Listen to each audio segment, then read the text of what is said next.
സൊക്കോവിയ accords ലംഘിച്ചതിന് അറസ്റ്റിലായ auto ഒക്ടേവിയസിനെ കാണാൻ ജയിലിലേക്ക് എത്തുകയാണ് നോർമൻ ഓസ്ബോൺ. നോർമൻ ഓസ്ബോൺ വളരെ സന്തോഷവാനാണ്. താനാണ് താഡിയസ് റോസിന് ഓട്ടോ ഒക്ടേവിയസിന്റെ ലൊക്കേഷൻ പറഞ്ഞു കൊടുത്തതെന്നും ഓട്ടോ ഒക്ടേവിയസ് ജയിലിലാകാൻ കാരണം താനാണെന്നും മാത്രമല്ല ഓട്ടോ ഒക്ടേവിയസ് ഇതുവരെ കണ്ടുപിടിച്ചിട്ടുള്ള എല്ലാ ഗാഡ്ജറ്റ്സും വെപ്പൺസും ഇനി ഓസ്കോർപ്പിന് സ്വന്തമാണെന്നും നോർമൻ ഓസ്ബോൺ ഓട്ടോ ഒക്ടേവിയസിനോട് പറയുമ്പോൾ ഒരു ഭ്രാന്തനെ പോലെ തന്റെ എല്ലാ ദേഷ്യവും പുറത്തു കാട്ടുകയാണ് ഓട്ടോ ഒക്ടേവിയസ്. ഓട്ടോ ഒക്ടേവിയസിന്റെ വെപ്പൺസും ഗാഡ്ജറ്റ്സും എല്ലാം അദ്ദേഹത്തിന്റെ വെയർഹൌസിൽ നിന്ന് പോലീസ് ഡിപ്പാർട്ട്മെന്റിന്റെ സഹായത്തോടെ സയന്റിസ്റ്റുകൾ ഓസ്കോർപ്പിലേക്ക് കൊണ്ടുപോകാൻ തയ്യാറെടുക്കുകയാണ്.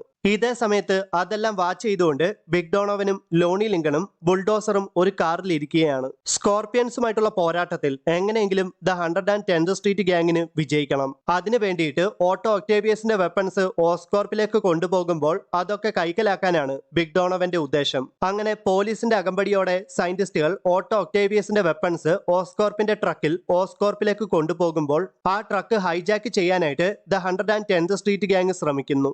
ഇതേ സമയത്ത് പീറ്റർ പാർക്കർ അയച്ച വോയിസ് മെസ്സേജ് കേട്ട് റോഡിലൂടെ നടന്നു പോവുകയാണ് നീക്കോ മിനോറു. ബിഗ് ഡോണോവന്റെ കാറ് തട്ടി നിയന്ത്രണം നഷ്ടപ്പെട്ട ഓസ്കോർപ്പിന്റെ ട്രക്ക് നീക്കോ മിനോറുവിനെ ഇടിക്കാനായിട്ട് പാഞ്ഞു വന്നതും പെട്ടെന്ന് തന്നെ ആ ട്രക്കിനെ ആരോ പിടിച്ചു നിർത്തുകയാണ്. ആ ട്രക്കിനെ പിടിച്ചു നിർത്തിയത് മറ്റാരുമല്ല, അത് പുതിയ റെഡ് ബ്ലൂ കളർ സ്യൂട്ടിൽ അവിടേക്കെത്തിയ സ്പൈഡർമാൻ ആയിരുന്നു. അതെ, ഒരു വലിയ അപകടത്തിൽ നിന്ന് സ്പൈഡർമാൻ നീക്കോ മിനോറുവിന്റെ ജീവൻ രക്ഷിച്ചിരിക്കുന്നു.